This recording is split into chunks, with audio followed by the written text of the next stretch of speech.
Samedi 14 mars 2020, les joueurs NFL et les propriétaires d'équipes NFL se sont finalement mis d'accord pour une nouvelle convention collective qui va mener la NFL vers l'année 2030. Alors il y a beaucoup de termes très techniques que je vais citer pendant cette vidéo. Si vous ne comprenez pas ce que c'est que la Collective Bargaining Agreement, la convention collective de la NFL, allez voir le premier lien que je mets dans la description de cette vidéo. Je vous explique un petit peu tout. Donc c'est un peu une partie 1 que je mets dans la description et la partie 2, c'est celle-là. Je vous ai parlé auparavant des sujets qui seront sur la table pour cette convention collective. Maintenant elle a été signée. Donc qu'est-ce qui se passe? Qu'est-ce qui a été accepté?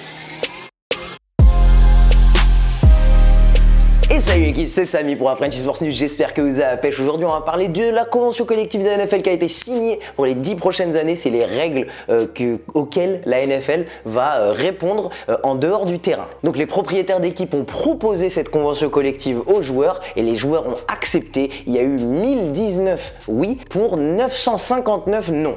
Donc du coup vous sentez que ça a été très proche le vote. Surtout quand on apprend que 20% des joueurs de la NFL n'ont pas voté, ça c'est un petit peu chiant. Dans cette vidéo, je vais vous présenter les 7 nouveautés de cette NFL. Il y a 7 choses qui changent dans la NFL et vous devez être au courant. Pour les experts qui trouvent que je n'ai pas assez spécifié, n'hésitez pas à rajouter dans les commentaires. Comme ça, cette vidéo peut devenir un peu la référence de ces informations de cette nouvelle NFL. Numéro 1, le plus important pour moi, la structure de la saison. Alors la saison prochaine, il y aura 16 matchs pendant la saison régulière, comme d'habitude. Mais par contre, à partir de 2021, la NFL a le droit de lancer les saisons à 17 matchs. À partir de 2021 jusqu'en 2023, voilà, ils auront le droit de lancer cette option avec 17 matchs. Donc avec ces 17 matchs, il y a un match de pré-saison de moins, le dernier, qui sera une semaine off. Et pour les playoffs par contre, dès la saison prochaine, ça change. On avait auparavant 12 équipes, donc 6 équipes de chaque côté en playoff. Maintenant, il va y avoir une équipe de chaque côté en plus, une équipe en AFC, une équipe en NFC de plus. Donc 7 de chaque côté avec une seule équipe en AFC et en NFC qui ont un bye week. Le bye week, c'est la semaine de repos. Quand tu as eu un bon bilan, tu as le droit à une semaine de repos. Auparavant, il y avait 2 équipes par conférence. Maintenant, c'est qu'une seule. Moi, je trouve que ça favorise énormément les number 1 seed.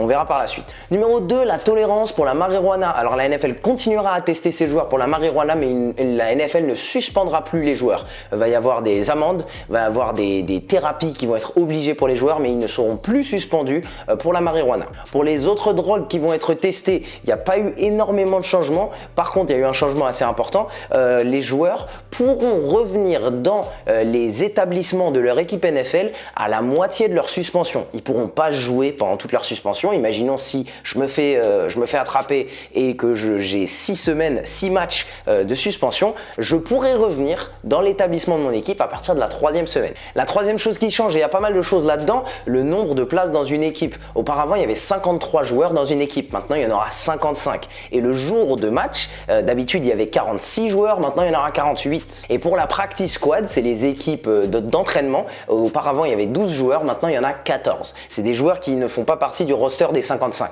La 4e chose qui a changé, c'est la division des revenus. Alors la NFL, quand elle se fait payer par n'importe qui, elle divise les revenus entre les propriétaires et les joueurs des équipes. À partir du moment où la NFL passera à 17 matchs, les joueurs NFL récupéreront 48,5% des revenus de la NFL. La 5e chose à savoir, c'est les tags et les 5th year options. Les tags restent, on a toujours le franchise tag. Le franchise tag, c'est un contrat imposé à un joueur en fin de contrat et ce contrat est d'1 an et il a pour valeur la moyenne des 5 joueurs les mieux payés à sa position. Par exemple, Dak Prescott, il vient d'avoir eu le franchise tag sur lui, donc il aura comme salaire sur la prochaine année la moyenne des 5 salaires des quarterbacks les mieux payés. Et le 5th year option, il bouge pas. Le 5th year option, ça s'applique seulement aux joueurs draftés dans le premier tour. Les équipes NFL ont une option de le garder pour la 5e année du contrat. Et cette option, à partir de maintenant, elle va être complètement garantie. Auparavant, elle n'était pas garantie. Maintenant, elle va être complètement garantie. Dans la vidéo que je vous ai mis dans ma description, je parle d'une division des différences de revenus des 5th year option selon la place de la sélection du joueur dans le premier tour de la draft. Ça n'existe plus. Ça a été complètement aboli. Maintenant, Maintenant que tu sois choisi en premier de la draft ou en dernier du premier tour, eh ben tu as la même règle qui s'applique à toi. Si vous voulez écouter la règle, elle est un peu longue, mais je la mets dans la vidéo qui est dans la description. Numéro 6, le salaire des joueurs change bien sûr, mais donc le salaire des joueurs change surtout pour les joueurs entre guillemets de bas niveau, les joueurs moyens. Alors les superstars en NFL voulaient que les salaires soient garantis et ça c'est pas possible, ça n'a pas été accepté. On peut pas faire des contrats comme en NBA ou en MLB en NFL. Le salaire minimum en NFL a été augmenté de 20% et ce qu'il faut savoir c'est qu'en NFL, les joueurs qui jouent au salaire minimum, ils représentent 60% de la ligue. Donc c'est hyper important d'avoir augmenté ce salaire minimum. La NFL vise que en 2030, il n'y ait pas un seul joueur au salaire minimum qui gagne moins d'1 million de dollars. Et ça c'est en 2030. Les joueurs de la Practice Squad ont aussi eu leur salaire augmenté. Auparavant c'était à 8 000 $, maintenant ce sera 10 500 $ par semaine. Et à partir de 2022, ça augmentera à 11 500 $ par semaine pour les joueurs de Practice Squad. Alors je vous entends dire « Waouh, c'est payé de ouf, 11 500 $ pour même pas être une star en NFL ». Faut penser que c'est souvent des gars qui n'ont pas de plan B sur leur carrière. Et je vous rappelle que la carrière moyenne en NFL, c'est 3 ans. C'est pas si bien payé si tu veux vivre toute ta vie de cette carrière. En plus de ça, sur les modalités de paiement pour tous les joueurs NFL, maintenant les joueurs NFL ne vont pas être payés sur les semaines de match, mais les semaines de match vont être doublées. Donc en gros, les salaires qui vont être payés aux joueurs NFL vont être payés sur 34 semaines et ce sera 36 semaines quand il y aura 17 matchs dans la saison. Donc sur 34 à 36 semaines, ils vont être payés. Ça empêchera que les rookies qui touchent leur premier salaire pètent leur salaire en une semaine en espérant vivre sur le chèque du prochain match. Et dernière chose un peu technique, alors il y a une mise en place sur les contrats des vétérans. Les équipes NFL pourront désigner 2 vétérans qu'ils re-signent. Donc un vétéran, c'est un joueur qui a passé plus de 4 ans dans ton équipe. La règle est la suivante. Si un joueur a passé plus de 4 années dans ton équipe et que tu re-souhaites le signer pour un contrat, tu peux exonérer 1,25 million de dollars de son salaire sur le salary cap. En gros, un vétéran que tu re-signes à 6,25 millions de dollars sur un contrat, et seulement 5 millions seront pris sur le cap room, sur la marge salariale. C'est intéressant pour optimiser tes salaires. Et ça va pousser les équipes NFL à garder leurs joueurs moyens.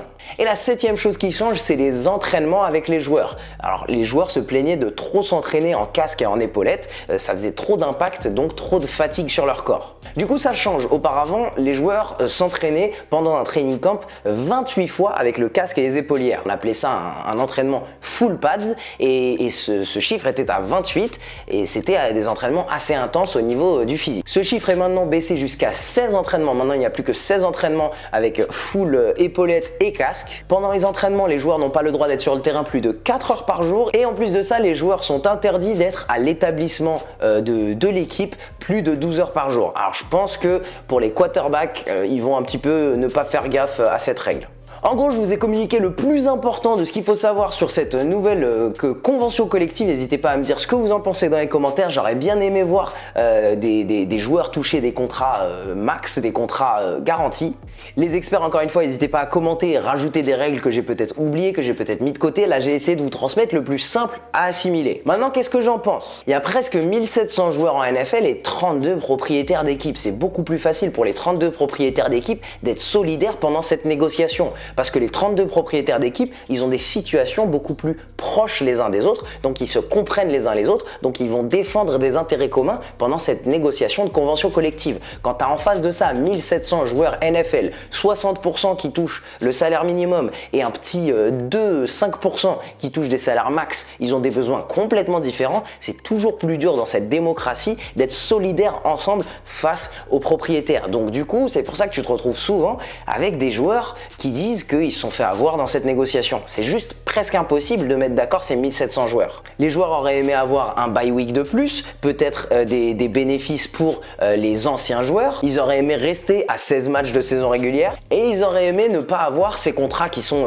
des manques de sécurité comme les franchise tags ou les contrats de rookie qui sont un peu longs. Mais pour moi, ce CBA, c'est pas un mauvais deal. Tu peux pas mettre d'accord ces 1700 joueurs, comme je vous l'ai dit. Et quand tu vois que 60% de la NFL a une augmentation de valeur valeur de 20% sur son contrat, c'est pas mal. Parce que le joueur moyen en NFL, il a 3 ans de carrière, il n'a pas forcément de plan de carrière après, et en plus de ça, il peut pas surfer sur sa popularité comme les superstars NFL. Il peut pas aller à la télévision directement commenter des matchs après. Alors avec ce deal, la majorité des joueurs NFL y gagnent. Les superstars que toi et moi on adore, ils y gagnent pas grand chose. La masse salariale est un petit peu plus haute. Va y avoir un nouveau contrat entre les médias et la NFL, donc il va encore augmenter. Mais pour ce qui est des joueurs superstars, pour peut-être garantir les contrats par la suite, c'est pas avec le collective bargaining agreement qu'ils vont l'avoir, c'est en se serrant les coudes entre eux pendant leurs négociations au cas par cas. Chacun d'entre eux, il faut qu'ils soient prêts à avoir des négociations dures où ils se font garantir des majorités de leurs contrats. Mais ça peut pas se faire dans une convention collective. Personnellement, je trouve que ça cool qu'il y ait plus de matchs, je trouve ça cool qu'il y ait un match de playoff en plus. Je pense pas que ça va changer grand chose.